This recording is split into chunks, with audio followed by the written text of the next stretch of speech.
Hello all பார்வதியோட அம்மா வந்து ஒரு ஸ்டேட்டஸ் போட்டிருக்காங்க. ரொம்ப உருக்கமாக இருக்குது அந்த ஸ்டேட்டஸ் பார்க்கும்போது. ஸோ என்ன சொல்லியிருக்காங்க பார்த்தீங்கன்னா, என் 5 வண்ண பூவே உடைந்தாலும் மீண்டும் வான்னு சொல்லிட்டு ஒரு சூப்பரான ஒரு ஸ்டேட்டஸ் வந்து பொண்ணுக்காக போட்டிருக்காங்க. ஸோ பார்வதியை வந்து டார்கெட் பண்ணியிருக்காங்க நிறைய தடவை. இந்த சீசன் ஃபுல்லாகவே வந்து டார்கெட் மட்டும்தான் பண்ணியிருக்காங்க. எல்லாருமே பார்வதியோட ஹேட்டர்ஸாக இருக்கட்டும், அதே மாதிரி விஜய் டிவி கண்டஸ்டன்ஸ், ஹோஸ்ட் எல்லாருமே வந்து அந்த பொண்ணு போட்டு டார்கெட் பண்ணியிருக்காங்க.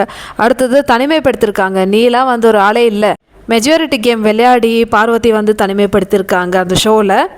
அதுக்கப்புறம் பாருவோட கேரக்டர் வந்து தப்பாக பேசியிருக்காங்க. இந்த மாதிரிலாம் வந்து ஒரு பொண்ணை வந்து ஹியூமிலேட் பண்ணுவாங்களா, அந்த மாதிரி இருந்தது.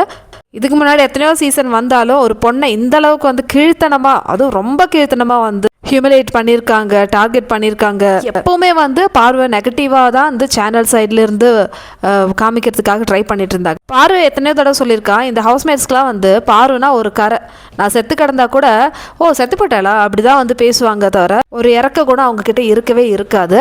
ஸோ எப்போவுமே வந்து அவங்க இப்படி தான் என்ன ட்ரீட் பண்ணுவாங்கன்னு சொல்லிட்டு பாரு வந்து ரொம்ப உருக்கமாக அமித் கிட்ட பேசிட்டு இருந்தாங்க. லிட்ரலி அதுதான் நடந்திருக்கு.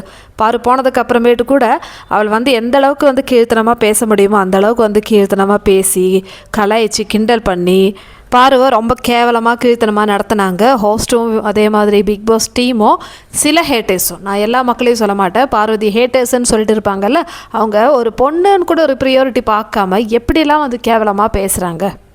இந்த மாதிரி கேவலமாக பேசுகிறவங்களுக்கு அவளோட போல்ட்னஸ் எவ்வளோ வந்து ஒரு போல்டாக வந்து பேசுகிறா, எவ்வளோ ஸ்ட்ரைட் ஃபார்வர்டாக இருக்கிறா, எந்த அளவுக்கு செல்ஃப் கான்ஃபிடென்ஸாக இருக்கிறா. ஒரு பொண்ணோட கேரக்டர் இப்படி தான் இருக்கணும்னு சொல்லிட்டு வண்டியாக சொல்லுவீங்களேடா, அதுவே வந்து ஒரு பொண்ணு உங்கள் முன்னாடி வந்து நான் இப்படி தான் இருக்கிறேன், என்னோட கேரக்டர் இப்படி தான் சொல்லிட்டு அவள் வந்து செம்ம கான்ஃபிடென்ட்டாக ஒரு விஷயம் பண்ணால் நீங்கள் என்ன பண்ணுவீங்க?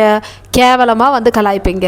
சத்தியமாக தெரியல உங்களுக்கு வந்து எந்த மாதிரி பொண்ணு தான் பிடிக்கும். ஏன்னா உங்களுக்குலாம் வந்து ஆண்களை வந்து அனுசரித்து போகிற பொண்ணுங்க இருக்காங்கல்ல, புருஷன் சொல்கிறது தட்டாத மனைவி தான் வேணும், அந்த மாதிரி பீப்புள் தான் வந்து பார்வதி ஹேட்டர்ஸ் நான் சொல்லுவேன். அந்த வீட்டில் பார்வதிக்கு எத்தனை அநியாயங்கள் நடந்திருக்கு, எவ்வளோ பேர் வந்து கேவலமாக பேசியிருக்காங்க. சபரி திரும்ப திரும்ப அவளை தள்ளி விடும்போது எல்லாரும் வேடிக்கை தான் பார்த்துட்டு இருந்தாங்க. யார் வந்து பேசினாங்க? இந்த திவ்யாவோட வாயெல்லாம் வந்து நல்லா பேசுமே.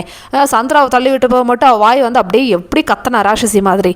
ஏன் வந்து அது மாதிரி என்ன பொறாம வைத்தறிச்சல், அவள் வந்து என்னை விட கான்ஃபிடென்ட்டாக பேசுகிறா, என்னோட போல்டாக பேசுகிறா, அந்த மாதிரி ஒரு பொறாமையில் வந்து அவளும் வந்து வாய்மூடிட்டு தான் இருந்தா. கடைசியில் ஒரு ஏவி கூட போடாமல் வந்து பார்வதியை வந்து அசிங்கப்படுத்தி வெளியே அனுப்பிச்சுட்டீங்க. உங்கள் யார் சப்போர்ட்டும் தேவையில்லை, பார்வதிக்கு அவங்க குடும்பம் சப்போர்ட் பண்ணுறாங்க, அவங்க அம்மா சப்போர்ட் பண்ணுறாங்க, அதை விட முக்கியம் வேறு எதுவுமே கிடையாதுன்னு நான் சொல்லுவேன்.